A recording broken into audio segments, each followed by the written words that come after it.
আল্লাহ তাআলা মুসা আলাইহিস সালামকে বানায় ফেললেন। এখন বাঁচবে কেমনে? তার তো মেরে ফেলবে ফেরাউন। দেখেন অবস্থা। আল্লাহ তাআলা বললেন বাক্সবন্দি করে তারে নদীতে ছেড়ে দাও। মায়ের কয়েকটা কন্যা সন্তান হয়েছে, এই প্রথম ছেলে মুসা আলাইহিস সালাম। তাকে বাক্সবন্দি করে আল্লাহর হুকুমে নদীতে ফেলে দিলেন। মা কাঁদতেছে, কাটা কবুতরের মতো ছটফট করছে। কলিজার টুকরো সন্তান নদীতে ভাসায় দেওয়া মায়ের জন্য কি অবস্থা বুঝতেই পারে। নদীর স্রোতে ভেসে যাচ্ছে, আর তার বোন নদীর পার দিয়ে যাচ্ছে, বাক্স যায় কই। ঘটনা কোরআন শরীফে আল্লাহ উল্লেখ করেছেন, আর সেই জায়গাটা আল্লাহ আমাকে দেখার তৌফিক দিয়েছেন।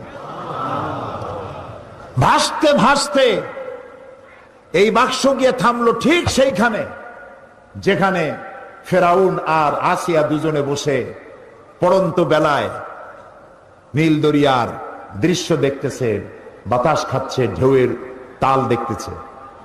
বাক্স এসে সেখানে থেমে গেল। ফেরাউন আশ্চর্য হলো, বাক্স এসে থামলো এখানে, দেখো বাক্সে আছে কি, উঠাও বাক্স। বাক্স উঠানো হলো, খুলে দেখে গোলাপের পাপড়ির মতো চেহারা সুন্দর একটি বাচ্চা। ফেরাউন বলছে এই তো আমার দুশ্মন, তরবারি আনো, হত্যা করো, আমার দুশ্মন পেয়ে গেছে। হযরতে আসিয়া বলছেন ফেরাউন তুমি খোদা না বেহুদা? এই ছোট্ট বাচ্চা তোমার শত্রু, কি বলো তুমি?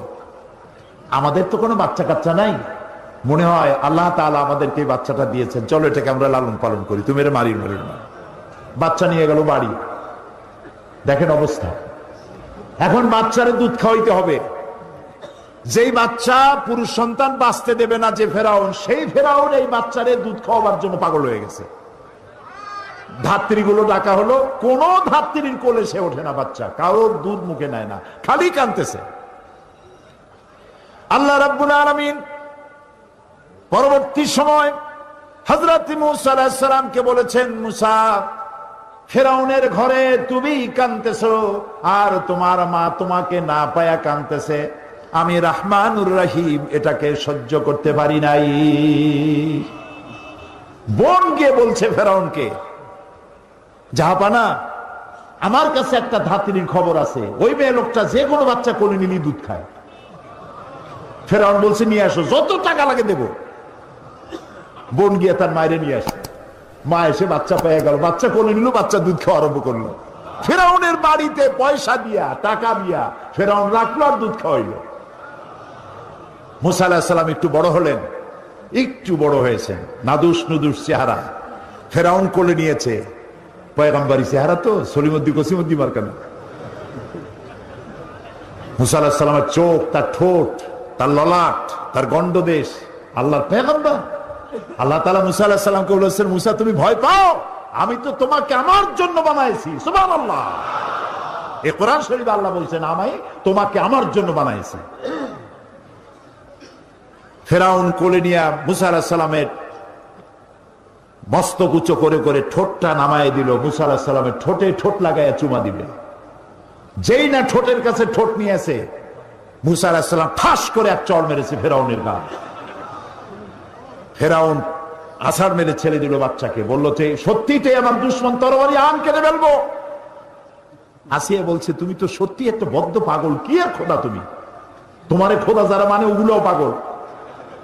এই বাচ্চা মানুষ সোনাও চেনে, আগুনের টুকরাও চেনে না, তুমি আন্দাজে তারে মারি ফেলবা। ফেরাউন বলছে আচ্ছা ঠিক আছে, সোনাও চেনে না, সোনার পিণ্ডও চেনে না, আগুনের টুকরাও চেনে না, স্বর্ণ আনো, আগুনের টুকরা আনো। যদি সোনায় হাত দেয়, আগুনে হাত না দেয়, তাহলে বুঝবো বুদ্ধি আছে। আর যদি আগুনে হাত দেয়, হাত না দেয়, তাহলে বুঝবো যে ঠিকই। আগুনে যদি হাত দেয় তাহলে বুঝবো যে বাচ্চা মানুষ বোঝে নেই। স্বর্ণের টুকরা আনা হলো, আগুনের টুকরা আনা হলো। মুসা আলাইহিস সালাম আগুনের দিকে হাত না দিয়া সোনার দিকে হাত বাড়াতে যাচ্ছিলেন, আল্লাহ ফেরেশতা দিয়ে তার হাত আগুনের দিকে দিয়ে দিলেন। আল্লাহ তাআলা বলছেন, মুসা রে, এইরকম করে আমি তোমাকে লালন করেছি। মুসা আলাইহিস সালাম বড় হলেন, সেই জায়গা দেখলাম এবং ওখানেও চলে গেলাম। প্রায় 450 কিলোমিটার পাড়ি দিয়ে সেই জায়গায় গিয়ে উপস্থিত হলাম যেখানে মুসা আলাইহিস সালাম মাদায়েন থেকে ফিরেছেন। 10 বছর পর ফিরেছেন বউ বাচ্চার সাথে। শোয়েব আলাইহিস সালামের মেয়ে, শোয়েব আলাইহিস সালাম তার শ্বশুর। ফিরেছেন, ফেরার পথে ঠান্ডায় পড়েছেন, প্রচন্ড ঠান্ডা। এই ঠান্ডার ভেতরে তিনি তার স্ত্রী ছেলে মেয়েকে বসায় দিয়েছেন এবং সেখানে আল্লাহ তাআলা বলছেন, হযরত মূসা আলাইহিস সালাম তার পরিবর্গকে বললেন যে অন্ধকারে পড়ে গেলাম, এখন যাব কোথায়? দূরে আগুন দেখা যায় একটা গাছে।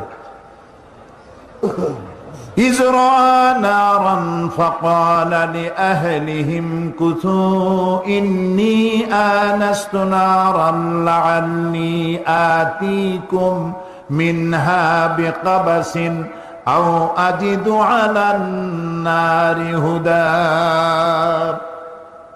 তিনি যেটাকে আগুন দেখে মনে করেছিলেন যেটা আগুন, তিনি বললেন তোমরা অপেক্ষা করো, আমি আগুনের কাছে যাই, হয় আগুন আনবো আর না হয় আমাদেরকে আল্লাহ, আমি একটা রাস্তা পেয়ে যাব কোন পথে আমরা যাব। ফালাম্মা তাহা নুদিয়া ইয়া মূসা ইন্নী আনা রাব্বুক ফাখলা'না আলাইক। আগুনের কাছাকাছি যিনি যখন হয়েছেন, আগুনের ভিতর থেকে আওয়াজ এলো, এটা আগুন টাগুন কিচ্ছু না, ইন্নী আনা রাব্বুক, আমি তোমার রব, আমি তোমার আল্লাহ। ফাখলা'না আলাইক, জুতা খুলে আসো। ইন্নাকা বিল ওয়াদিল মুকাদ্দাসি তুয়া, তুমি তো পবিত্র উপত্যকায় পৌঁছে গেছো। ওয়াদি আরবিতে বলা হয় ওয়াদি, বাংলায় বলা হয় উপত্যকা। দুই পাহাড়ের মাঝখানে সমতল জায়গাকে উপত্যকা বলা হয়। আমরা সেখানে গেলাম। উপত্যকায় ওয়াদি মুকাদ্দাসে যাওয়ার আগে আমার এই আয়াত মনে পড়েছে। আল্লাহ তাআলা বলছেন ফাখলা'না আলাইক ইন্নাকা বিল ওয়াদিল মুকাদ্দাসি তুয়া। মূসা আলাইহিস সালামকে আল্লাহ বলছেন জুতা খোলো, আমি ভরসটে জুতা আগেই খুলে ফেলেছি। ওয়াদি মুকাদ্দাসে আমরা গেলাম, সেখানে আজান দিয়ে জোহরের নামাজ পড়লাম। আর ওই গাছের কাছে গেলাম, সে গাছটা এখন নাই, কিন্তু যেখানে আল্লাহ তাআলা মূসা আলাইহিস সালামের সঙ্গে কথা বলেছিলেন সেই জায়গায় পৌঁছে গেলাম। আমার জীবন ধন্য হলো, সেই জায়গাটি দেখতে পেলাম যেখানে আল্লাহ কথা বলেছেন মূসা আলাইহিস সালামের সাথে। মূসা আলাইহিস সালাম আল্লাহর সঙ্গে কথা বলতে গিয়ে তিনি আল্লাহর আওয়াজ শুনে বলছেন, আয় আল্লাহ, আমি তো তোমার দেখতে চাই, আমি তো তোমার দেখতে পাচ্ছি না। রব্বি আরিনি, আয় আল্লাহ, আমি তোমার দেখতে চাই। আল্লাহ তাআলা বললেন লান তারানি, কখনো তুমি আমাকে দেখতে পারবে না। মূসা আলাইহিস সালাম আবদার করলেন, আল্লাহ, আমি তোমারে দেখতে চাই। আল্লাহ তাআলা বললেন আচ্ছা, একটা টেস্ট হোক, দেখতে পারবা কিনা। আল্লাহ তাআলা পাহাড়ের উপরে তার তাজাল্লি, ৭০,০০০ পর্দার আড়াল থেকে আল্লাহ তাআলা তার তাজাল্লি নূর বর্ষণ করলেন পাহাড়ের উপরে। মূসা আলাইহিস সালাম শুধু, এই কোরআন শরীফে আল্লাহ বলছেন, মূসা আলাইহিস সালাম শুধু এক পলক দেখে আল্লাহু আকবার বলে চিৎকার মেরে বেহুশ হয়ে পড়ে গেলেন। পাশেই তুর পাহাড়, তুরের উপরে আল্লাহ তাআলা একটা সূরা নাযিল করেছেন, ওয়াতিন ওয়াজ-জাইতুন ওয়া তুর সিনিন। তুরের আল্লাহ তাআলা কসম করেছেন, যেই পাহাড়ে উঠলে পরে আকাশের মেঘ ধরা যায়, এত উঁচা পাহাড়। এই পাহাড়ের উপরে ৪০ দিন তিনি ইতিকাফ অবস্থায় ছিলেন এবং সেখানে তাওরাত নাযিল হলো। সে জায়গাও আল্লাহ দেখার তৌফিক দিলেন। এরপরে মূসা আলাইহিস সালামের সঙ্গে সংগ্রাম ছিল যেই ফেরাউন, সেই ফেরাউনকে দেখার ইচ্ছা হলো আমার, যেই শয়তানটার একটু দেখি। ৪০ পাউন্ড জাদুঘরে ঢুকতে লাগে, শয়তান তালাশ করতেছি, পাই না। জিজ্ঞেস করলাম যে আসল শয়তানটা কই? বললো সে তো দোতলায়। ওইটারে দেখতে গেলে আরো ৪০ পাউন্ড দরকার। সে পয়সাও দিলাম দেখার জন্য। উপরে যখন গেছি যাই দেখি এরকম একটা বড় বাক্স, গ্লাসের বক্স, এর ভিতরে মিস্টার ফেরাউন চিতই শুয়ে আছে। ওই জায়গাও দেখেছি যেখান থেকে ফেরাউন মূসা আলাইহিস সালামকে তাড়া করেছিল, আর দরিয়া ফেটে রাস্তা হয়ে গেল। যেখান থেকে মূসা আলাইহিস সালাম হেঁটে গিয়েছিলেন, তিন দিক থেকে ফেরাউনের শত্রুরা, ফেরাউন তিন দিক থেকে আক্রমণ করেছে, পালাবার রাস্তা নাই। সাথী সঙ্গীরা বলছেন, ইয়া মূসা ইন্না লামুদরাকুন, আমরা তো পাকড়াও হয়ে গেছি, পালাবার পথ নাই। হযরতে মূসা আলাইহিস সালাম বলেন, কাল্লা রব্বি সায়াহদিন, কখনো নয়, চিন্তা করো না, আল্লাহ রাব্বুল আলামিন আমাদের জন্য পথ বের করে দেবেন। লক্ষ্য করছেন, তিন দিকে শত্রু, একদিকে দরিয়া, পালাবার কোন রাস্তা নাই। হযরতে মুসা আলাইহিস সালাম বলছেন, ভয় পাইও না, পথ দেখায় দেবে কে? বলেন, আল্লাহ পাক পথ দেখিয়ে দিবেন। রাস্তা তৈরি হয়ে গেল। মুসা আলাইহিস সালাম রাস্তার ভিতর দিয়া চললেন। দরিয়ার অর্ধেক পর্যন্ত এসেছেন। ফেরাউন তার দলবল নিয়ে এসে দেখে বিশাল রাস্তা, ওই রাস্তা দিয়ে ওরাও নামছে। ঠিক মাঝখানে যখন এসেছে, আল্লাহ তাআলা বলছেন, দরিয়াকে হুকুম করলেন বন্ধ হয়ে যা। বন্ধ হয়ে যাও এটা তো বলার দরকার নেই। আল্লাহ যখন কিছু ইচ্ছা করেন কি বলেন? খন হয়ে যা, দিনান দেয়ার হয়ে যায়। দরিয়া বন্ধ হয়ে গেল। সাথী সঙ্গী যা ছিল সুবনি খাইয়া মরিয়া সব শেষ। ফেরাউন ডুবতেছে আর উঠতেছে, পানি খেতে খেতে পেট একেবারে পোটকা মাছের মতো মোটা হয়ে গেছে। ফেরাউন বলছে, আমানতু আন্নাহু লা ইলাহা ইল্লাল্লাযী আমানাত বিহি বানু ইসরাঈল। হায় আল্লাহ, আমি ঈমান এনেছি ওই আল্লাহর উপরে যে আল্লাহর উপরে ঈমান এনেছে বনি ইসরাঈলেরা। আল্লাহ, ওয়া আনা মিনাল মুসলিমিন, আর আমি তো একজন মুসলমান, আমার সুবাও কেন, এই তো কলেমা পড়লাম। আল্লাহ তাআলা বলছেন, আন আন ওয়াকাদ আসাইতা ক্বাবলু ওয়া কুনতা মিনাল মুফসিদিন। এখন তুমি বলছো আমি মুসলমান, অথচ তুমি বছরের পর বছর ধরে আমার বান্দাদের উপরে জুলম করেছো, অত্যাচার করেছো। ওয়া কুনতা মিনাল মুফসিদিন। লক্ষ্য করুন, ফেরাউন বলছে আনা মিনাল মুসলিমিন, আমি তো একজন মুসলমান, মুসলমানদের মধ্যে আমি একজন। আল্লাহ বলছেন অকুনতা মিনাল মুফসিদিন, তুই তো সন্ত্রাসী। আল্লাহ তাআলা বলেন, আমি তোমাকে আজকে শুধু মারবই না, আলিয়াউমা নুনাজ্জিকা বিবাদানিক, আমি তোমাকে শুধু মারবই না, আমি তোমার শরীরকে হেফাজত করব। পানিতে তোর শরীর পচবে না, পানির প্রাণীগুলি তোরে খাবে না, মাটিতে পচবে না, আমি তোমার দেহকে শুটকি বানায় রাখবো। কিয়ামত পর্যন্ত যত স্বৈরাচার পৃথিবীতে আসে তারা যেন তোমার থেকে উপদেশ নিতে পারে। ফেরাউনের লাশের কাছে দাঁড়িয়ে কোরআনের আয়াত আমার মনে পড়লো। দেখতে পেলাম ফেরাউনের একটা দাঁত দেখা যায়, চোখের সাদা অংশ দেখা যায়, মাথায় কিছু চুলও আছে, এখন হাতের দুই একটা নখও আছে, হাত পাও বাইর করা, বাকি বডিটা কাপড় দিয়ে জড়ানো। কোরআন তার কথা যে কত সত্য চিরন্তন, এসব জিনিসগুলি দেখলে স্পষ্ট হয়ে যায়। আল্লাহর মেহেরবানি, আমার মিশর সফরের সময় আল্লামা বদরুদ্দিন আইনি রহমতুল্লাহ আলাইহের মাজার জিয়ারত করার সুযোগ হলো। ইমাম শাফি রহমতুল্লাহ আলাইহির মাজার, ইমাম ওয়াকি, হযরত হারুন আলাইহিস সালাম, ইলিয়াস আলাইহিস সালাম, হযরত লোকমান, হযরত আবু দারদা রাদিয়াল্লাহু তাআলা আনহু, তাদের কবর জিয়ারতের সুযোগ হলো। এবং সেই মসজিদেও নামাজ পড়লাম, যেই মসজিদ হযরত আমর ইবনুল আস রাদিয়াল্লাহু তাআলা আনহু মিশর বিজয় করে মসজিদ তৈরি করেছিলেন। খতমে কোরআনের রাতে রমজান মাসে এখানে 5 লাখের উপরে মুসলমান নামাজে শরীক হয়। এত বড় বিশাল মসজিদ। প্রিয় ভাই সব, এই কথাগুলি আনলাম আমি এই কারণে, আল্লাহ তাআলা বলছেন আস-সাইহুন, পরিভ্রমণকারী, তওবাকারী, ইবাদতকারী, প্রশংসাকারী এবং পরিভ্রমণকারী, দ্বীনের দাওয়াত নিয়ে সর্বত্র ছড়িয়ে পড়া। এবং এই দাওয়াত দিতে গিয়ে যত বিপদ আসে, সমস্ত বিপদ হাসি মুখে বরণ করা, কৌশলের সাথে বিপদের মোকাবেলা করা, এটা মুসলমানের কাজ, ইমানদারের কাজ। দাওয়াত পৌঁছানো, সকলের কাছে দাওয়াত দেওয়া। এরপরে 5 নম্বরে বলা হচ্ছে আর রাকিউন আস-সাজিদুন, রুকুকারী আর সেজদাকারী, অর্থাৎ নামাজ আদায়কারী। নামাজ আল্লাহ তাআলা সমস্ত ইবাদত দিয়েছেন জমিনে, শুনতেছেন? কালেমা, হজ, যাকাত, এসব কোথায় দিয়েছেন? জমিনে। নামাজ কোথায় দিয়েছেন? আরশে আজিমে। এই নামাজ আল্লাহ তাআলা ফরজ করেছেন। নবী করিম সাল্লাল্লাহু আলাইহি ওয়াসাল্লামের মেরাজে আল্লাহ তাআলা তাকে এই নামাজ যখন হাদিয়া দিলেন, তিনি ফেরার পথে মুসা আলাইহিস সালামের সঙ্গে দেখা হলো। তিনি জিজ্ঞেস করলেন, আল্লাহ তাআলা আপনাকে কি দিয়েছেন? তিনি বললেন, আমার উম্মতের জন্য 5 ওয়াক্ত নামাজকে, 50 ওয়াক্ত নামাজকে তিনি ফরজ করে দিয়েছেন। মুসা আলাইহিস সালাম বললেন, সর্বনাশ, আমি তো বনি ইসরাইল নিয়ে বহু বছর কাটাইছি, মানুষ যে কত বেকায়দা, 50 ওয়াক্ত নামাজ আপনার উম্মতেরা পড়তে পারবে না, আপনি কমায় আনেন। তিনি গেলেন এবং আল্লাহর কাছে বললেন, আল্লাহ তাআলা 10 ওয়াক্ত কমায় দিলেন। আবার আসলেন, আবার গেলেন, আবার আসলেন, আবার গেলেন, থাকলো কত? 5। মুসা আলাইহিস সালাম বলেন, আমি আশঙ্কা করি এই 5 ওয়াক্তও পারবে না, আপনি আরো কমান।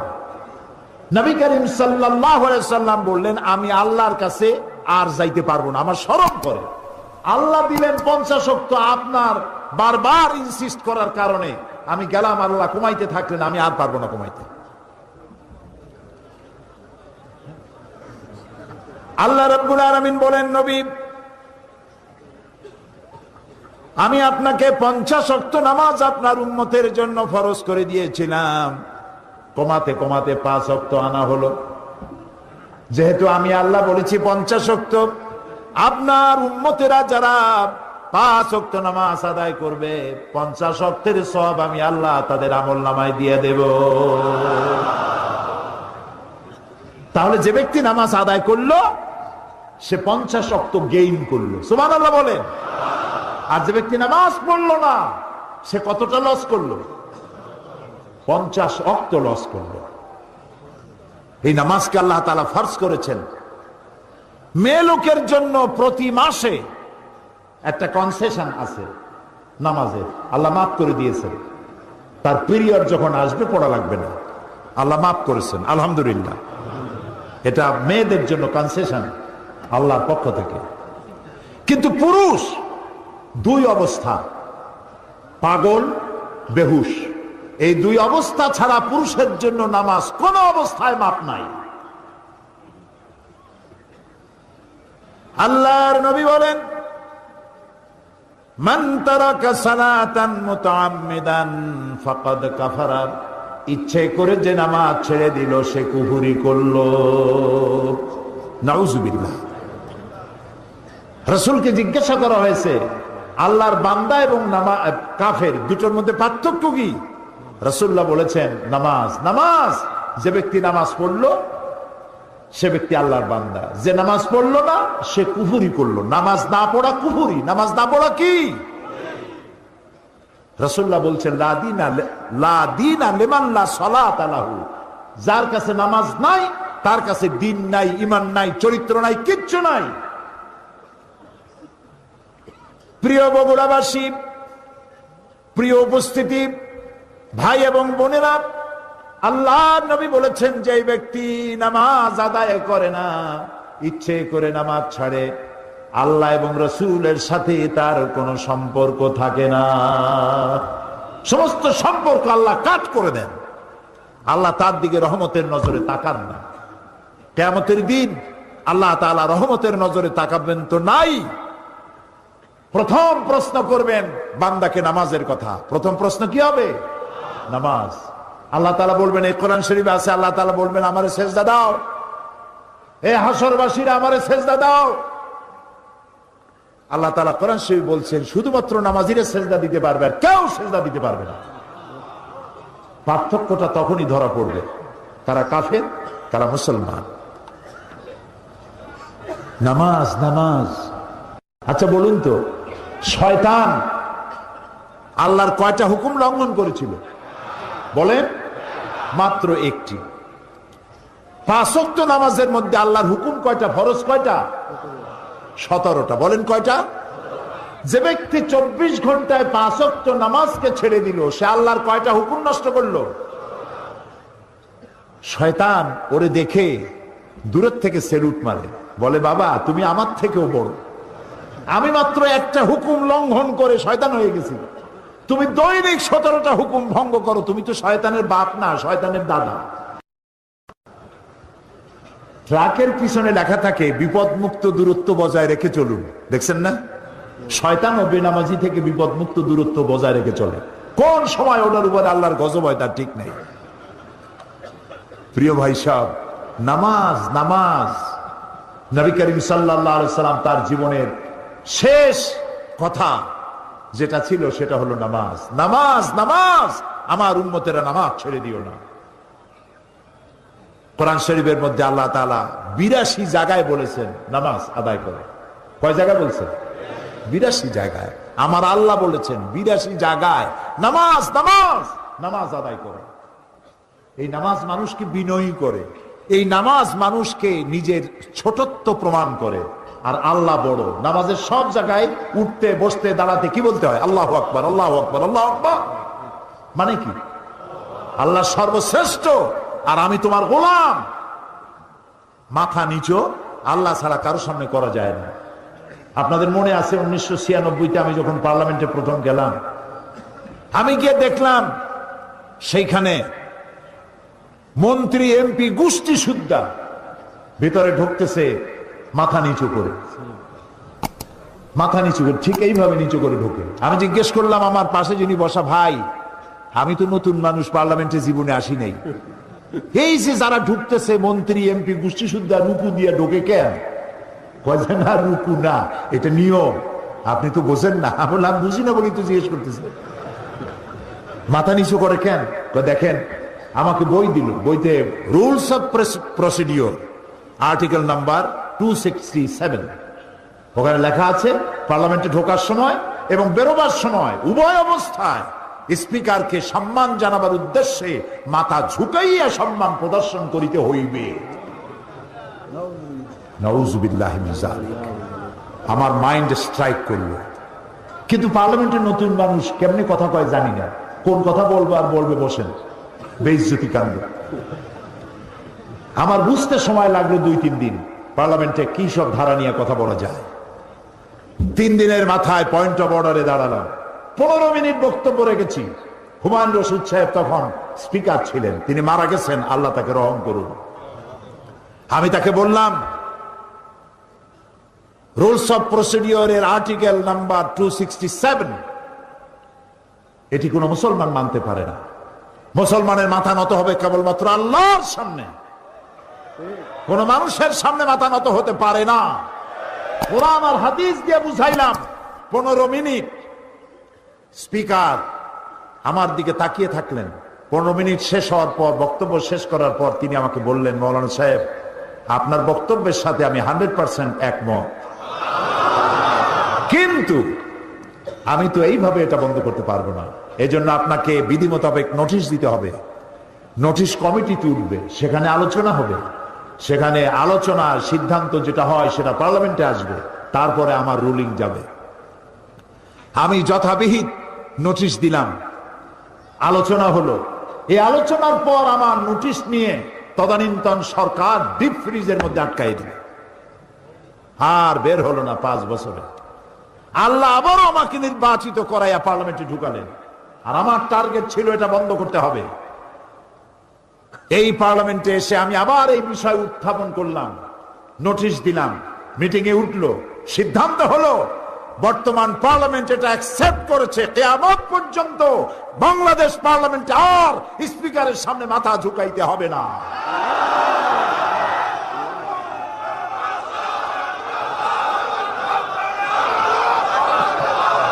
প্রিয় ভাই সব, মানুষ মুসলমান মাথা নত করবে কেবলমাত্র কার সামনে? আল্লাহ ছাড়া কারোর সামনে মাথা নত করা যাবে না। আর নামাজ একমাত্র সিস্টেম যার মধ্য দিয়ে নিজেকে ছোট করা যায়। আল্লাহ সব থেকে বড়, আমি ছোট।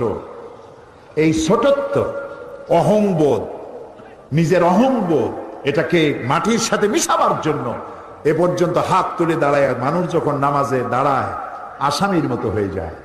রুকুতে গেল, নিজের অস্তিত্ব আরো অবনমিত হলো। সেজদা যখন দিল তখন তার অহংকার মাটির সাথে মিশে গেল। আমি সেজদা দিয়ে বললাম, আল্লাহ তুমি শ্রেষ্ঠ, আমি তোমার গোলাম। আল্লাহ রসুল বলেছেন, প্রশ্ন করা হয়েছে, রাসূল বান্দা আল্লাহর নিকটবর্তী হয় কখন? নবী করিম সাল্লাল্লাহু আলাইহি ওয়াসাল্লাম বলেছেন, বান্দা যখন সেজদা দেয় একদম আল্লাহর কাছে চলে যায়। রাসূলুল্লাহ বলছেন, আমার উম্মতেরা ও সাহাবীরা যখন সেজদা দিবা তখন মনে করবা তুমি তোমার মাথা আল্লাহ তাআলার কদম মোবারকের উপরে রেখে দিয়েছো। দেখেন না, মানুষ বলে ভাই এমন কাজ আমার ছেলেতে করছে, আমার নাক কাটা গেছে। সত্যি কি নাক কাটছে নাকি? না, মর্যাদাহানি হয়েছে। আবার বলে আমার কপাল খুলে গেছে। কপাল কি খোলে টলে গেছে? আবার কপাল পুড়িয়ে গেছে। এর অর্থ কি? ভাগ্য। কপাল কিসের প্রতীক? ভাগ্যের প্রতীক, না মর্যাদার প্রতীক। কেউ যদি তার মর্যাদা বাড়াতে চায়, কেউ যদি তার ভাগ্য সুপ্রসন্ন করতে চায়, তাহলে প্রত্যেক দিন দৈনিক 5 বার মাটি নামক দাসখতের উপরে নাক আর কপাল নামক কলম দিয়া সই করতে হবে 5 বার, আল্লাহ আমি কেবলমাত্র তোমারই গোলাম, তুমি ছাড়া কারো গোলাম নই। ফজরে একবার, জোহরে একবার, আসরে একবার, মাগরিবে একবার, আবার রাত্রে শুতে যাব তখনও আর একবার। সর্বত্র আল্লাহু আকবার, আল্লাহু আকবার বলেন সবাই, আল্লাহু আকবার। সব ক্ষেত্রে আল্লাহু আকবার। পৃথিবীতে যখন আসছিলাম তখন কানে কি শুনেছি মনে আছে? মনে নাই, তবে আপনারা জানেন। আজানের প্রথম শব্দ কি? ইকামতের প্রথম শব্দ কি? নামাজের প্রথম শব্দ কি?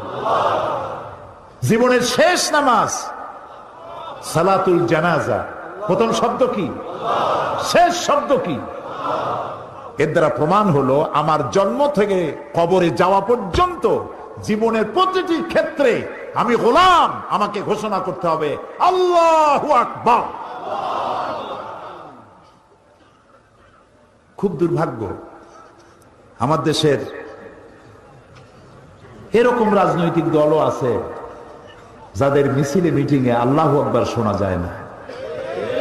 হাজারো স্লোগান দেয়, আল্লাহু আকবার বলে না। বগুড়া এরকম দল নাই। কি দুর্ভাগ্য! ওই দল যারা করেন একটু চিন্তা করা উচিত, নেতাদের জিজ্ঞান দরকার। নেতা সাহেব, আমি তো মুসলমানের বাচ্চা, আমার মা মুসলমান, বাপও মুসলমান। হাজারো স্লোগান দেই মানুষের নামে, দেশের নামে হাজারো স্লোগান দিতে পারি। এ কোন রাজনীতি যে আল্লাহু আকবার বলা যায় না? আল্লাহ তাআলা এই অভিশপ্ত রাজনীতির হাত থেকে আমার জাতিকে রক্ষা করুন।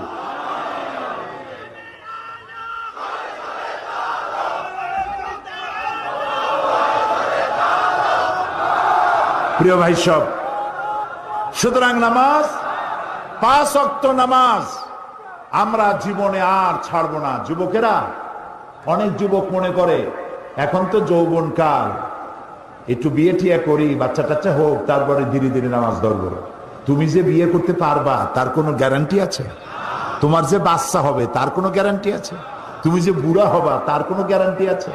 বৈশাখ মাসে যখন ঝড় হয়, ঝড়ে শুধু পাকা আম পড়ে না, কাঁচা আমগুলোও পড়ে, ঠিক না? নিঃশ্বাসের কোনো বিশ্বাস নাই। আজ আছি কাল নাই, এই অবস্থা।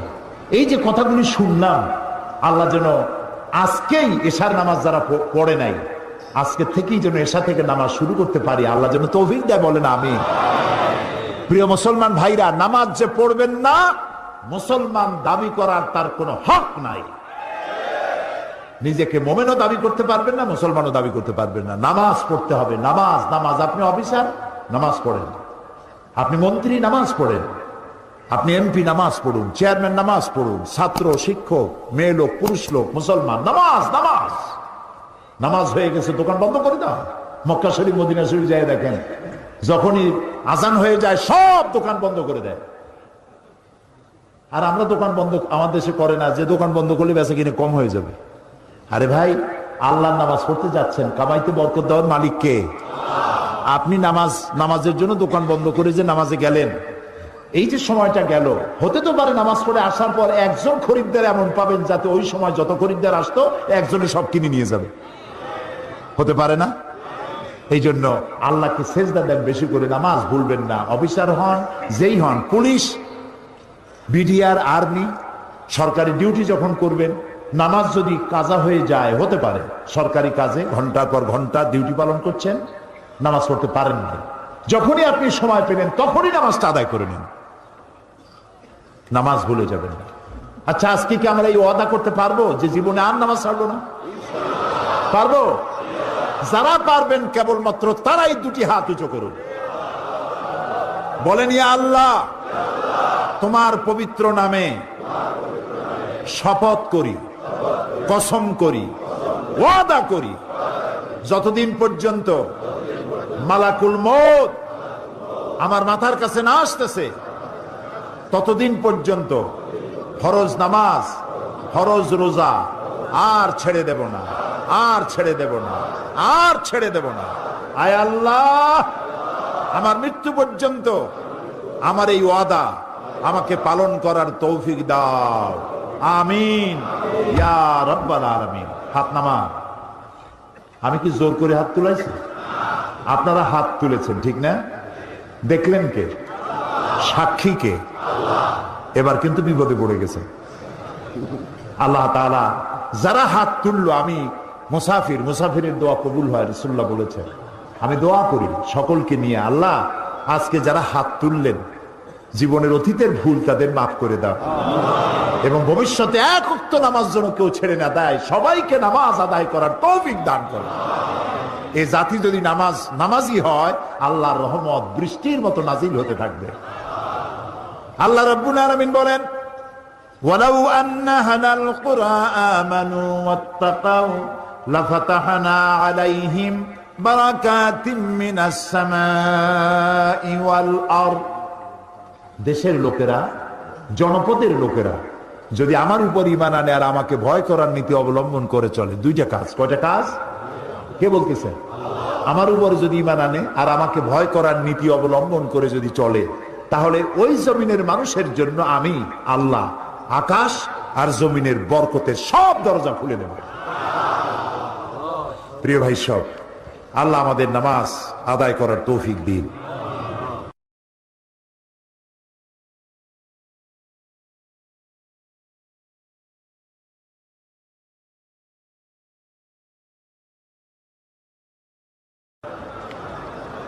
আলহামদুলিল্লাহ নাহমাদুহু ওয়া নাস্তাঈনু। বগুড়া তাফসীরুল কোরআন মাহফিল বাস্তবায়ন কমিটি কর্তৃক আয়োজিত 3 দিন ব্যাপী তাফসীরুল কোরআন মাহফিলের আজকের এই সমাপনী দিবসে সম্মানিত সভাপতি, হাজারাত ওলামায়ে কেরাম, সম্মানিত বগুড়াবাসী এবং পার্শ্ববর্তী জেলা থেকে আগত সম্মানিত ভাইয়েরা, পর্দার আড়ালের মা এবং বোনেরা, আসসালামু আলাইকুম ওয়া রাহমাতুল্লাহি ওয়া বারাকাতুহু।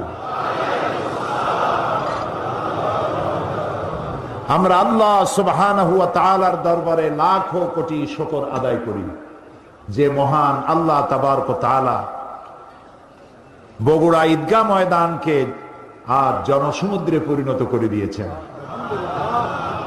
তার দরবারে শুকর আদায় করি, প্রাণ ভরে পড়ি আলহামদুলিল্লাহ,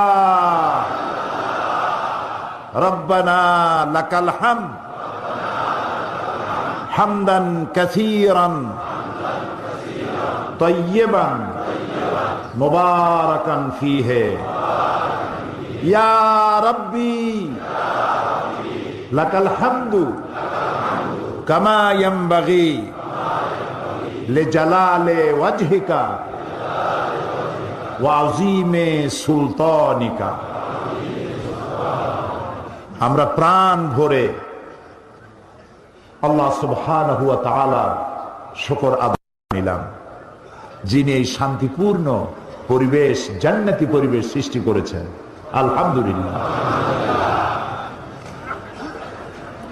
পৃথিবীর কোন মাহফিল মানুষ নিঃস্বার্থভাবে পকেটের পয়সা খরচ করে আসে? যে কোনো জনসভা হোক, সমাবেশ হোক, বিক্ষোভ সমাবেশ হোক, মহাসমাবেশ হোক, পয়সা খরচ না করলে কেউ যাবে না। লন্ডনে কোন রাজনৈতিক বক্তৃতা করতে কেউ যদি চায়, তাহলে দোকানে দোকানে, বাড়ি বাড়ি যায়, যে আমি একটু বক্তৃতা করবো, আপনারা শুনতে আসবেন। সে লোক জিজ্ঞেস করে যে আপনি বক্তৃতা করবেন কতক্ষণ? সে বলে আধা ঘন্টা করব কি 1 ঘন্টা। তখন সে বলে যে আমার 1 ঘন্টায় আমার ইনকাম হয় 5 পাউন্ড অথবা 3 পাউন্ড অথবা 7 পাউন্ড। এই পয়সাটা দাও, অগ্রিম পেমেন্ট করো, তারপরে তোমার বক্তৃতা শুনতে যাবো। আমার কি দুঃখ যে তুমি বক্তৃতা করবার আমি দাঁড়ায় দাঁড়িয়ে শুনবো। এটা সোশ্যাল ওয়েলফেয়ার স্টেট। এখানে খাওয়া, থাকা, এডুকেশন, ট্রিটমেন্ট এগুলি ফ্রি, সুযোগ সুবিধার অভাব নাই। তোমার সমাজতন্ত্রী মার্কা, কমিউনিজম মার্কা বক্তৃতা আমার শোনার দরকারটা কি? আমারে যদি নিতে হয় পয়সা দাও, গাড়ি ভাড়া দাও। তো আপনারা যত মহাসমাবেশের নাম শোনেন, গাড়ি ভাড়া, বাস ভাড়া, খাওয়া, টাকা পয়সা না দিলে মহাসমাবেশ জমে না। শুধুমাত্র পকেটের পয়সা খরচ করে মানুষেরা আসে কোরআন শুনতে। সুবহানাল্লাহ। আপনাদেরকে রিক্সা ভাড়া দেওয়া হয়েছে? বাস ভাড়া? মাহফিলের শেষে ভাত খাইতে দেওয়া হবে? ভাত তো ভালো, একটা চকলেটও দেবে না কেউ। এ হচ্ছে কোরআন। সুবহানাল্লাহ। এই যে মশিউর রহমান গান গাইলো, প্রত্যেকটা লাইন কলিজা মধ্যে গিয়ে আবেগ সৃষ্টি করেছে। আল্লাহ ওর গলাটারে ভালো রাখুক, দোয়া করেন। সাইমন শিল্পী গোষ্ঠীকে আল্লাহ তারা কবুল করে নিন। মিউজিক ছাড়া গান এত সুন্দর হতে পারে চিন্তাও করা যায় না। এই জামানার শ্রেষ্ঠ তাফসীর তাফহিমুল কোরআন যারা গাইলো, ওদের জন্য প্রাণ ভরে দোয়া করি। সত্যি শ্রেষ্ঠ তাফসীর, যে তাফসীর মানুষকে হেদায়েতের রাস্তা দেখিয়ে দেয়। সুবহানাল্লাহ। প্রিয় ভাই সব, কোরআন শুনতে এসেছি। আমরা যিনি যেখানে আসি যেন ডিস্টার্ব না করি, যার যার জায়গায় আমরা বসে থাকি, কথা বলবো না, নড়াচড়াও করবো না, যেহেতু কোরআনের আদব রক্ষা করতে হবে। আল্লাহ যেন তৌফিক দেয়, সবাই বলি আমিন। এখন বসার জায়গা নাই। যারা, আমি রাস্তা থেকে এসে দেখেছি গাড়ি আনা যায় না, চতুর্দিকে লোক আর লোক। এখন যিনি দাঁড়ায় আছেন, যিনি বসে আছেন, যেমনি আছেন ওরকম থাকেন, কথা বলবেনই না, শুধু শুনুন। হতে পারে যেদিন আল্লাহ তাআলা কিয়ামতে বাহানা তালাশ করবেন বান্দা জান্নাতে দেওয়ার জন্য, কোরআনের মাহফিল শুনতে আসছিলাম আর কোরআন আমল করার শপথ নিয়েছিলাম, ইতিমধ্যে যদি মওত হয়ে যায়, আল্লাহ তাআলা নাজাতের এটাকে জরিয়া হিসাবে কবুল করে নিতে পারে। সেই জন্য আমাদের সৌভাগ্য যে কোরআন শুনতে এসেছি। আমি আপনাদের সামনে কোরআন শোনাতে এসেছি, তবে আমার তো কোনো ক্ষমতা নাই। ওমা তাওফীকি ইল্লা বিল্লাহ, সুবহানাকা লা ইলমা লানা, আমার কোনো ইলম নাই, কোনো জ্ঞান নাই, ইল্লা মা আল্লামতানা, যদি আল্লাহ দয়া করে কিছু বলার তৌফিক দেন তাহলেই বলতে পারবো। আপনারা দোয়া করুন। এই বিশাল জনসমুদ্র কোরআনের থেকে কথা শুনতে এসেছে, যা শুনলে আমাদের হেদায়েত নসিব হবে, আল্লাহ যেন তাই আমাকে দিয়ে বলা। কোরআন আল্লাহ তাআলা বলছেন, কুল বিফাদলিল্লাহি ওয়া বিরাহমাতিহি ফাবিযালিকা ফালিয়াফরাহু হুয়া খায়রুম মিম্মা ইয়াজমাউন। কুল বিফাদলিল্লাহি ওয়া বিরাহমাতিহি, হে নবী আপনি বলুন তোমাদের প্রতি আল্লাহর অনুগ্রহ এই, তোমাদের মানে আমরা, তোমাদের মানে, হে নবী আপনি বলুন তোমাদের প্রতি আল্লাহর করুণা অনুগ্রহ এই যে কোরআনের মতো একখানা কিতাব আল্লাহ তোমাদের উপরে অবতীর্ণ করেছেন। ফাবিযালিকা ফালিয়াফরাহু, কোরআনের মতো একখান কিতাব পাইছো, এই জন্য আনন্দ করো, ফুর্তি করো। সুবহানাল্লাহ, আনন্দ করো। পৃথিবীতে মানুষের জন্য, বিশেষ করে মুসলমানের জন্য আনন্দ করার মতো কোন বস্তু, কোন জিনিস যদি পৃথিবীতে থাকে তার নাম কোরআন।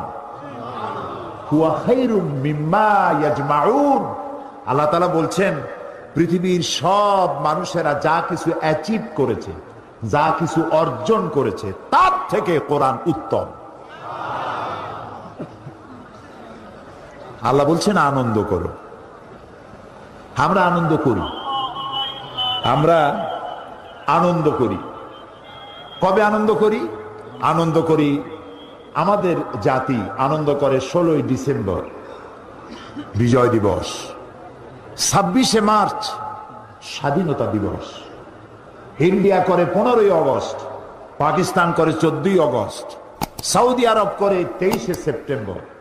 পৃথিবীর সব জাতি, সব দেশ স্বাধীনতার জন্য আনন্দ করে, করে না? আমরা করি না? কথা কর না কেন? করি না? আমরাও আনন্দ করি। এই আনন্দ একদিনের। কয়দিনের আনন্দ? একদিন। কিসের আনন্দ? একটি দেশ কর্তৃক শোষিত ছিলাম, নির্যাতিত ছিলাম, রাজনৈতিক দিক থেকে, অর্থনৈতিক দিক থেকে। রাজনৈতিক, অর্থনৈতিক নির্যাতন, নিপীড়নের বিরুদ্ধে যুদ্ধ করে শহীদ হয়ে রক্ত দিয়ে একটা দেশকে স্বাধীন করা হয়। যেদিন করা হলো সেদিন গোটা জাতি আনন্দ করে। আপনি না আনন্দ করে। আল্লাহ তাআলা বলছেন আনন্দ ওটা তো একদিনের আনন্দ, কিন্তু কোরআন যেদিন আমি নাজিল করেছি খায়রুম মিন আলফি শাহর, ওই রাতটা হলো 1000 মাসের চাইতেও শ্রেয়। আলফুন, আরবিতে আলফুন মানে 1000 না, আমরা বুঝতে ভুল করি, আমরা বলি 1000 মাসের চাইতে শ্রেয়। কথাটা এমন নয়। 1000 যদি হয় তাহলে বলতে হবে আলফুন ওয়াহিদ, যদি 2000 বুঝাতে হয় বলতে হবে আলফাইন, 3000 বলতে হলে তালাতা আলা, আরবা আলা, খামসাতা আলা। কিন্তু সংখ্যার বিপুলতা, সংখ্যার আধিক্য যদি বুঝাতে হয়, যেমন ইংরেজিতে বলা হয় অনেক হাজার, সেটাকে 1000 বলবে না, বলবে থাউজেন্ডস অ্যান্ড থাউজেন্ডস। সংখ্যার আধিক্য, সংখ্যার বিপুলতাকে বুঝাবার জন্য এখানে আল্লাহ তাআলা বলছেন আলফুন। তার মানে হচ্ছে 1000 হাজার বছর ধরে, 1000 হাজার মাস ধরে মানবতার যে কল্যাণ হয় নাই, রমজান মাসে একটা রাত আছে, ওই রাত্রে মানবতার সেই কল্যাণ হয়েছে। কিসের মাধ্যমে? কোরআনের মাধ্যমে। এই কোরআন তোমরা যে মাসে পেলে তোমরাও আনন্দ করো, তবে সেই আনন্দ একদিনের না, সেই আনন্দ করো 1 মাস রোজা রেখে আনন্দ করো, কোরআনের আনন্দ।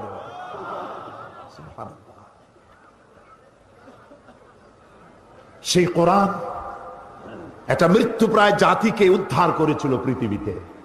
আজ দেখুন তো আমাদের কলেজ বিশ্ববিদ্যালয়গুলিতে কত সাবজেক্ট, 12টা 14টা 15টা 20টা সাবজেক্ট। এই সাবজেক্ট পড়ে কি তৈরি হচ্ছে আমি তা বলতে চাই না, কি তৈরি হচ্ছে আপনারা নিজেরা বুঝে নেন কি তৈরি হচ্ছে। জাতি যা কামনা করে, জাতির কাঙ্ক্ষিত মানের প্রোডাকশন আমার দেশের কলেজ বিশ্ববিদ্যালয় দিতে পারছে, বাস এটাই যথেষ্ট। নবী করিম সাল্লাল্লাহু আলাইহি সাল্লামের একটা ইউনিভার্সিটি ছিল, সেটার নাম ছিল আল হেরা ইউনিভার্সিটি, বলতে পারেন আপনি। এটার চ্যান্সেলর হচ্ছেন আল্লাহ রাব্বুল আলামিন। এই বিশ্ববিদ্যালয়ের ভাইস চ্যান্সেলর হচ্ছেন মুহাম্মদুর রাসূলুল্লাহ সাল্লাল্লাহু আলাইহি ওয়াসাল্লাম। এর ছাত্র দেখেছেন? এই বিশ্ববিদ্যালয়ের ছাত্র আবু বকর, ওমর, উসমান, আলী, খাব্বার, খুবাইব, আবু মুসা আশআরী, আমর ইবনুল আস, খালিদ বিন ওয়ালিদ, খাব্বার, খুবাইব, আব্দুর রহমান বিন আউফ, আবু উবাইদা ইবনুল জাররাহ রিদওয়ানুল্লাহি তাআলা আলাইহিম আজমাইন। গোটা পৃথিবীর সব ইউনিভার্সিটি, সমস্ত কলেজ একত্রিত হয়ে হযরত আবু বকরের মতো একজন মানুষ বানাতে পারবে? হযরত ওমরের মতো একজন রুলার, একজন শাসক বানাতে পারবে? হযরত খালিদ বিন ওয়ালিদের মতো একজন সেনাপতি বানাতে পারবে? সুবহানাল্লাহ। এ হচ্ছে সেই কোরআন, যে কোরআন কৃতদাসদেরকে বাদশা বানাইছে, যে কোরআন মরুভূমির বেদুইনদেরকে ধরে রাষ্ট্রপ্রধান বানিয়ে দিয়েছে। এ হচ্ছে সেই কোরআন, যে কোরআন সাদা এবং কালোর আকাশ চুম্বি ব্যবধান দূর করে সাদা কালো মানুষকে এক প্ল্যাটফর্মে দাঁড় করিয়ে দিয়েছে। এ হচ্ছে সেই কোরআন।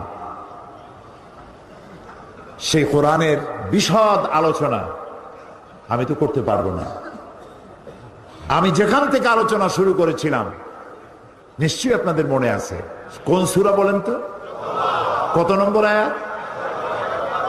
আলহামদুলিল্লাহ, আল্লাহ তাআলা আমাদের জেহেন শক্তি যেন আরো বাড়ায় দেন, বলি আমিন। কোরআন হাদিসের যা শুনি মৃত্যু পর্যন্ত আল্লাহ আমাদের ব্রেনের মধ্যে তা তুমি রেখে দিও। এবং আমল করার তৌফিক দিও। আপনাদের মনে আছে সূরা তওবার 111 112 নম্বর আয়াত, এ দিয়ে আমি কি বলতেছিলাম? মুমিনের কোয়ালিটি, মুমিনের শর্ত, গুণাবলী, তার মধ্যে কতগুলি গুণ থাকতে হয়। গতকাল কয়টা বলছিলাম? মোট কয়টা? আলহামদুলিল্লাহ, আজকে 5টা বলবো ইনশাআল্লাহ। শোনার ধৈর্য আছে তো? আলহামদুলিল্লাহ, আল্লাহ সকলকে ধৈর্য দিন, যেন এখান থেকে উঠে কোনো হাজাতের জন্য না যাওয়া লাগে। আল্লাহ যতক্ষণ বলান ততক্ষণ যেন আমরা নিরাপদে বসে শুনতে পারি। আল্লাহ তৌফিক দাও। আল্লাহ তোমার আরশ থেকে তাকায় দেখো, বগুড়াবাসী কোরআন শুনতেছে, তাকায় দেখো আল্লাহ তাআলা। গোটা জাতিকে আল্লাহ কোরআনের হেদায়েত দিয়ে মালামাল করে দাও।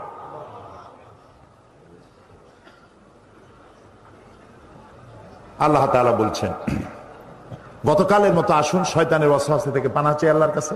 সবাই পুরুষোচিত কণ্ঠে গলা ছেড়ে দিয়ে আমার সাথে পড়েন, আউযু বিল্লাহি মিনাশ শাইতানির রাজীম, বিসমিল্লাহির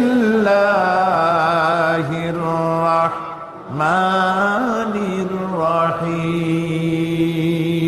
বিতাড়িত মরদুদ শয়তানের ওয়াসওয়াসা থেকে পানাহ চাই পরম করুণাময় আল্লাহ রাব্বুল আলামিনের নামে। শুরু করছি। التائبون العابدون الحامدون السائحون الراكعون الساجدون الآمرون بالمعروف والناهون عن المنكر والحافظون لحدود الله وبشر المؤمنين। আল্লাহ তাআলা বলছেন, যে মোমেনদের জান এবং আমি জান আর মাল কিনে নিয়েছি। কি কিনে নিয়েছেন? জান মাল যে মোমেনের আমি কিনে নিলাম আর তাদেরকে দিলাম জানমানের বিনিময় কি দিলাম? জান্নাত। ওই মোমেন কারা? সেই মোমেনের কোয়ালিটি বলা হচ্ছে। গতকাল বলেছি বারবার তওবাকারী, আল্লাহর ইবাদতকারী, আল্লাহর প্রশংসাকারী। 4র্থ নম্বরে বলা হচ্ছে আস-সাইহুন। আস-সাইহুন কোন কোন মুফাসসির লিখেছেন এর অর্থ আস-সাইমুন, রোজা পালনকারী। তো আস-সাইমুন রোজা পালনকারী যদি আল্লাহ বলতে চান তাহলে আস-সাইমুন বললেই হতো, কিন্তু অধিকাংশ মুফাসসিরিনে কেরাম বলেছেন আস-সাইহুন শব্দের অর্থ হলো পরিভ্রমণকারী। আমরা পরিভ্রমণকারী অর্থই গ্রহণ করি। এর অর্থ হচ্ছে মুমিন বান্দা কলেমার দাওয়াত পেয়ে সে এক জায়গায় বসে থাকে না, এই কলেমার দাওয়াত নিয়ে সে ছড়িয়ে পড়ে শহর থেকে নগরে, নগর থেকে বন্দরে, বন্দর থেকে গ্রামে, গ্রাম থেকে দেশে, দেশ থেকে দেশান্তরে, পৃথিবীর সর্বত্র কালেমার বাণী ছড়িয়ে দেওয়ার জন্য সে চেষ্টা চালায়। এটা মুমিনের কোয়ালিটি। নিজেই শুধু কলেমা পড়ে চুপ করে বসে থাকে না, অন্যকেও দাওয়াত দেয়। আপনারা বলেন সাহাবায়ে কেরাম কি একথা জানতেন না যে মসজিদে হারামে 1 রাকাত নামাজ পড়লে 1 লক্ষ রাকাতের সওয়াব পাওয়া যায়? এটা হাদিস। মসজিদে হারামের মধ্যে, মসজিদে হারাম কোথায়? মক্কা শরীফে। 1 রাকাত নামাজ পড়লে 1 লক্ষ রাকাতের সওয়াব। একবার আল্লাহ বললে 1 লক্ষ বার আল্লাহ বলার সমান।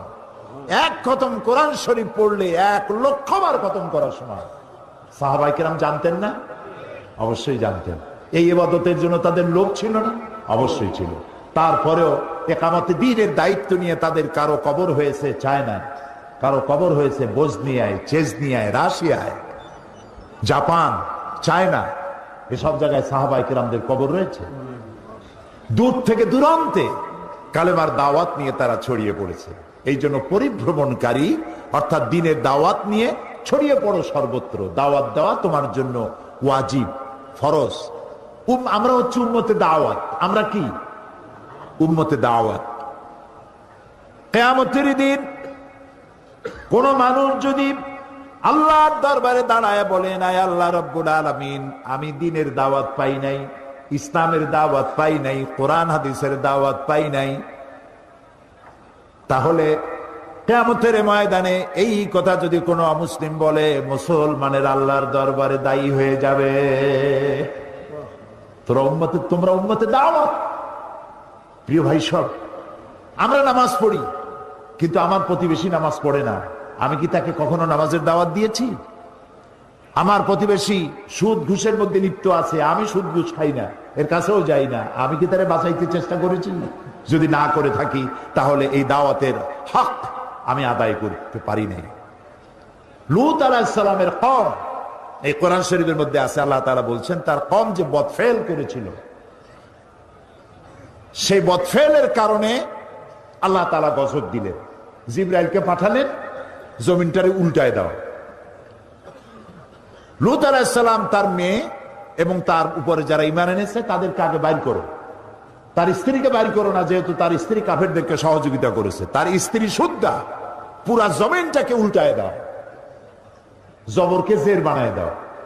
হযরতে জিবরাইল এলেন, আল্লাহর কাছে ফরিয়াদ করলেন, রব্বুল আলামিন, যে জমিনকে তুমি গজব দিতে বলেছো, উল্টাই দিতে বলেছো, আমি তো এখানে এসে দেখলাম একটা লোক 30 বছরেরও বেশি কাল ধরে তোমার ইবাদত করছে, ঘরে অথবা জঙ্গলে কোথাও বসে বসে তোমার ইবাদত করছে, এই বেচারার ব্যাপারে কি করবো তাতে তুমি বলনি। আল্লাহ তাআলা বলছেন, জমিনটা উল্টাইয়া ওর মাথায় আগে রাখো, কারণ সে শুধু নিজেকে নিয়ে ব্যস্ত ছিল জাহান্নাম থেকে বাঁচাতে। ওর সামনে অসংখ্য মানুষ জাহান্নামের দিকে যাচ্ছে, সে তাদেরকে ফেরাবার দায়িত্ব পালন করে নাই। প্রিয় ভাই সব, মুসলমান হওয়া এটা কোনো খেল তামাশার বিষয় নয়। গরুর গোশত খাইলাম, আব্দুল করিমের ছেলে আব্দুর রহিম, মাথায় টুপি আছে, মুখে দাঁড়িয়ে আছে, মুসলমান না, হইল না। দাওয়াতের হক আদায় করতে হবে, ভ্রমণ করতে হবে। আল্লাহ তাআলা বলেছেন, কুল সিরু ফিল আরদ ফানজুরু কাইফা কানা আকিবাতুল মুকাজ্জিবিন, আমার জমিন পরিভ্রমণ করো আর দেখো আমি কিভাবে সত্যের, মহাসত্যের অস্বীকারীদের কিভাবে শাস্তি দিয়েছি। পরিণতিগুলি চোখে দেখো, শিক্ষা গ্রহণ করতে পারবে। প্রিয় ভাই সব, নিজের দেশে দিনের দাওয়াত দেওয়া, বিদেশে গিয়ে দাওয়াত দেওয়া। আল্লাহ তাআলা তার গোলামকে সুযোগ দিয়েছিলেন এই পৃথিবীর 4টি মহাদেশের 1/17 বেশি দেশ আল্লাহ সফর করাইছেন, কিন্তু মিশর সফরের কোনো সুযোগ আমার ইতিপূর্বে হয়নি। আল্লাহ তাআলা গত এপ্রিল মাসে আমাকে মিশর সফর করালেন। আমার খুব স্বপ্ন ছিল মিশর দেখার। মিশর হচ্ছে আমাদের জাতির পিতা ইব্রাহিম আলাইহিস সালামের শ্বশুর বাড়ি, ইউসুফ আলাইহিস সালামের চারণ ভূমি। এখানে তিনি ঘুরেছেন ফিরেছেন, কত কষ্ট করেছেন। মুসা আলাইহিস সালামের জমিন, ইলিয়াস আলাইহিস সালাম, হারুন আলাইহিস সালাম ইসলামের ইতিহাস গড়েছে এই জমিনে। সেই মিশর দেখার একটা উদগ্র বাসনা ছিল আমার। গত এপ্রিল মাসে জামিয়া আল আজহার পৃথিবীর একটি শ্রেষ্ঠ বিশ্ববিদ্যালয়, যার ছাত্রছাত্রী সংখ্যা 2 লাখের উপরে, ওখান থেকে একটা দাওয়াত পেলাম। এরপরে 5 দিন আমার সফর ছিল। যারা আমার প্রোগ্রাম প্রডিউস করেছে আমি তাদেরকে বলেছি, যারা প্রোগ্রাম চেক আউট করেছে তাদেরকে আমি এখান থেকে জানাই দিয়েছিলাম, আমি শুধু রাত্রে কয়েক ঘন্টা ঘুমাতে চাই, বাকি সবটা সময় দেখার মতো জায়গাগুলি আমাকে সব দেখায় ফেলবে। 5 দিনে 4500 কিলোমিটার দৌড়াইছি আমি প্রথমেই দেখতে চেয়েছি মুসা আলাইহিস সালামকে যেখানে কষ্ট দেওয়া হয়েছে সেটা কোথায়, তাকে যে জায়গা থেকে ফালায় দেওয়া হয়েছিল সেই জায়গাটা কোথায়। আমাকে সেই সব জায়গা দেখানো হয়েছে, যেখানে তার মা হযরতে মুসা আলাইহিস সালামকে ছেড়ে দিয়েছিল বাক্সবন্দি করে, বাক্সের মধ্যে বন্দি। আল্লাহ তাকে বলেছেন, মাকে বলেছেন, তুমি মুসার মা, তুমি তোমার বাচ্চাকে বাক্সের মধ্যে বন্দি করে এখান থেকে ফেলে দাও। কারণ ফেরাউন বলেছে যে এই জাতির